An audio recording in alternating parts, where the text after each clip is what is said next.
We got the strongest weapons in One Piece. Let's check it out. Weapons in One Piece are absolutely underrated compared to devil fruits and haki and such, but they're pretty incredibly strong. However, no weapon is stronger than the subscribe button for the Grand Line Review. I am currently on episode 26 or 27. Straight into your YouTube feed. In fact, it's almost just to let y'all know. Hello and welcome to the Grand Line Review, your source for everything One Piece, and today we're not so concerned with the characters or the world, and instead we're going to be highly focused on items, because I would like to delve into the strongest weapons. We just saw Mihawk, bro. Having said that, I guess we are Mihawk a demon on characters because living weapons are indeed a thing, aka Princess Shirahoshi, but we'll get into that. Because it can be easy to overlook with all of the fist fights. Look at Shanks' cool ass. In One Piece, but weapons are actually a massive, massive aspect of this world, and there are some particularly powerful examples out there that should very much be feared by all. First up, I should say that in this discussion of the strongest weapons, I won't be considering chemical weapons like Caesar's various endeavors, and I can't say that I have any good reason for excluding them. I just don't think it's worth spending time on them over a lot of the more tactile weapons in the series. I also won't be classifying devil fruits as a type of weapon, which I know some people do. Crazy people. And also we talk about devil fruits more than enough elsewhere on this channel, so it seems like a weapon. What are we looking at? Well, to begin our exploration into the glorious weapons of the One Piece world, we have no better place to start than the Mato blades. Swords, wonderful. Let's see what's the most OP weapon. So this is another one of those more background features of the series, as are all weapons really, but the One Piece world has a very rich history and lore in regards to swordplay. So much so that there is even an established blade grading system which begins with a very simple base level grade, and there's an unknown amount of blades in this particular category, and I suppose it is potentially limitless. But then when we take one step up to the skillful grade blades, we discover that there are only 50 in the entire world. And an example of the skillful grade category would be only Yamashita, 50? Zora's former companion, which was destroyed during Enisobi by a rust dude. Then we move on to the great Bro, swords, I love swords in anime. 21 in the world, with most of the ones that we know of honestly having been owned by Zoro. In fact, he has held 4 of the 5 great grade swords that we have experiences of, one of which would be his trademark Wado Ichimonji, the sword he inherited from Kuina. But right at the top is where the good stuff really is, which comes in the form of the supreme grade swords, of which there are only 12, count them, 12 in existence. One is owned by Dracula Mihawk, the world's strongest swordsman, being the Black Blade Yoru, an incredibly fearsome existence. That is nasty.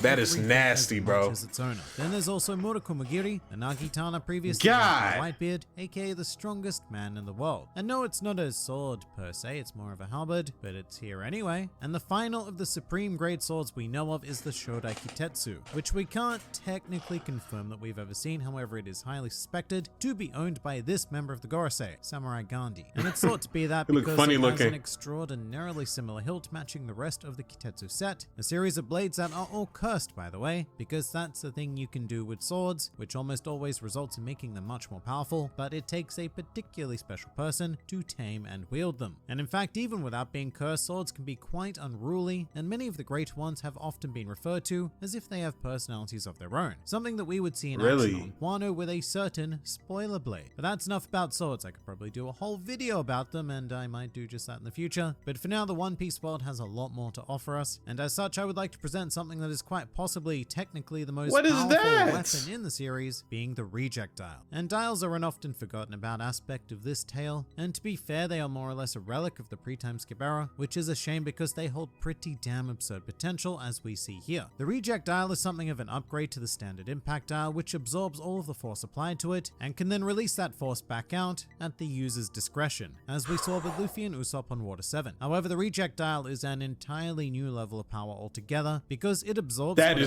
encounters, and it is then able to send that back at 10 times the level it was absorbed at, which is kind of so it's kind of like the what them called in Boruto, the Karma Seals. I don't watch Boruto now, just to let y'all know. It's ass right now, but yeah, it's like Boruto, the Karma Seals. As we know, it is impossible to destroy a reject dial with any kind of attack. I honestly doubt that even I'll watch Boruto once they do the time skip. Instead, it would absorb the attack, and you would be able to release a Thunder Bagua 10 times more powerful than Kaido could ever conjure at whatever unfortunate soul you so chose to target. However, there is one big, absolutely massive problem with the reject dial, which is that in wielding this power, it also has a teeny tiny recoil effect effect on the user, and it has been said that any regular person would probably be killed by simply attempting to use the rejectile. Although Wiper managed to use it 3 times during the Skypiea arc, the third of which did in fact nearly kill him, although he would have managed to kill Enel if that tricksy god wasn't able to restart his own heart and everything. Overpowered. Okay, it got its If you were cons. feeling particularly reckless, then the rejectile is Was without good doubt chaos. one of and potentially actually the strongest weapon in the series, provided it has the right input. And topping that immediately is going to be difficult, so we're just going to go into some weird weapons instead with the Battle Frankies. So these were special ships built by Frankie, previously known as Cutty Flam, and they were designed to hunt Sea Kings, so they pack some pretty serious punch. But even then, the early Battle Frankies were mere prototypes for much greater weapons, which can be seen in the ultimate incarnation of Frankie, who is himself a Battle Frankie, with his pre-time skip model being Battle Frankie 36, whilst post-time skip he has upgraded to Battle Frankie 37. And here Frankie said nothing's represents good. the What's height of wrong? cybernetic advancement, overshadowed only by the work of a certain scientist, but in this form Frankie is capable He had a of bad using day? things like shooting physical projectiles, conjuring lasers, inbuilt rocket launchers, and of course the all-important nipple lights, which is by far the Nipple most light? powerful asset that What? Frankie has at his Yo, nah. What? disposal. Also, as a weapon, Frankie's mammoth forearms are not to be underestimated for their blunt force power. And then of course we also have General Frankie, which is everything I've already mentioned, but in a much bigger package. And General Frankie, fun fact, is also made out of Wapo metal, which is the substance that Wapo got rich off after accidentally creating Oh, yeah, it. he a So that's killing a pretty damn machine. fine series of weapons, but while we Oh are my on the God. topic of cybernetics, we should also bring up the Pacifista, which do represent the most advanced incarnation of cybernetics. Born from the mind of Dr. Vegapunk and cobbled together with the bodily inspiration of Bartholomew Kuma, and there's even a hint of Marine Admiral Kizaru in the mix, because Vegapunk was able to replicate the laser beams that Kizaru's Devil Fruit allows him to conjure. And these things are wildly deadly, which was made painfully clear to us during the Sabati arc, where it took an entire crew of pre-time skip Straw Hats just to bring down one of these maddening machinations. In addition to that, this legion of cyborg warriors also proved integral during the Paramount War, managing to flank Whitebeard's allied forces and put them in a very bad situation to say the least. Now, having said looked like all they of could take that, over the as soon as world. the post-time skip era rolled around, these things weren't all that flash anymore, with Luffy managing to defeat one on his own in a very casual manner, as well as Zoro and Sanji teaming up to swiftly take one down. So as for their status in regards to being some of the most powerful weapons in the world, it's kind of up in the air. Rookie pirates have no chance whatsoever against the Pacifista, but the more experienced New World combatants can deal with them surprisingly easily, calling their general effectiveness very much into question. What I cannot call into question, however, is our next set of weapons, which are the raid suits developed by Vin Smoke Judge of the Germa Kingdom, who I suppose is kind of like the Tony Stark of the One Piece world, having Look like managed a to create demon. items that can turn people into literal superheroes. The raid suits feature a whole host of amazing inbuilt tech, including flotation devices on the soles of its boots. Yo, they did allowing look flight, like which is a benefit superheroes. that cannot be overstated in the series, given how much of the planet is covered in water. And to assist with this, there are also accelerators on the boot heels, which not only allow for swift maneuverability, but also adds greatly to the impact of No, that's quick-burst attacks, fire. as we have now seen with Sanji with his utter demolition of page 1 on Wano. But it doesn't even stop there, because each of Damn. these funky suits comes with its own individual benefit. For example, Sanji's allows him to turn invisible, something that he has wished to do for the large majority of his life. But another example would be Niji, whose suit allows him to generate and channel electricity. But probably the best part about the raid suits is that they are each biometrically locked, meaning that only the intended user can don them. But from here we're going to move on to Boy, they one of look like the weapons that Power fascinates Rangers or me most in something. this entire series,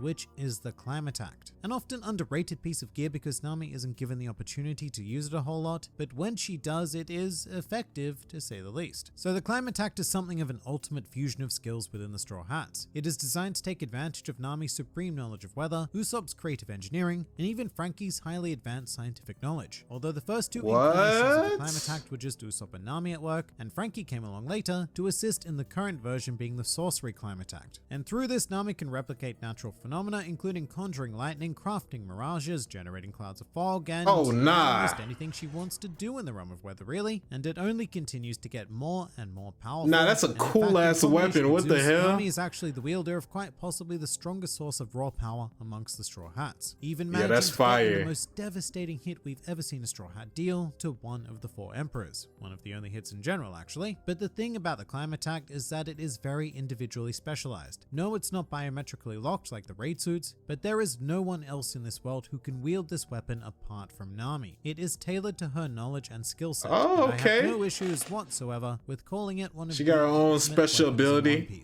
One of being the operative term there, because there's a pretty big gap between this and the true ultimate weapons of the series. I can't wait to see how she got it. The ancient weapons. Now these are undisputedly the most powerful weapons ancient in the series, weapons. so much so that they've influenced an incredible array of events within it. I mean, Pluton alone was the catalyst that caused both the Alabasta Saga as well as the Water 7 Saga, so a fair few people just might want to get their hands on them. For good reason, I suppose, as the ancient weapon Pluton was said to have the power to sink entire islands, as is Poseidon actually, another of the ancient weapons, which speaking of, Poseidon is embodied within Princess Shirahoshi, allowing her to commune with Sea Kings and cause unparalleled destruction if she were ever to be in, say, a volatile emotional state, which happens frequently. Meanwhile, Pluton is a more standard weapon that is supposedly a large warship, and there is one other ancient weapon being Uranus, which we have by far the least amount of detail on, that amount of detail being 0, but it is said to be the equal of the other two, and as such I think we can safely expect some pretty damn serious power from it. Uranus. In fact, any one of these ancient weapons individually presents us with the ability to completely reshape the world, for better or worse depending on how they are used. And while they might overshadow everything else in existence, let's just take the time to remember that weapons are an integral aspect of One Piece. This is big monkey with big ass sword from a devil fruit, and not every weapon needs to be as useless as a general marine rifle. Weapons at the highest level are pretty serious business, whether they take the form of a sword, a cyborg, a superhero costume, or a world-ending apocalyptic device.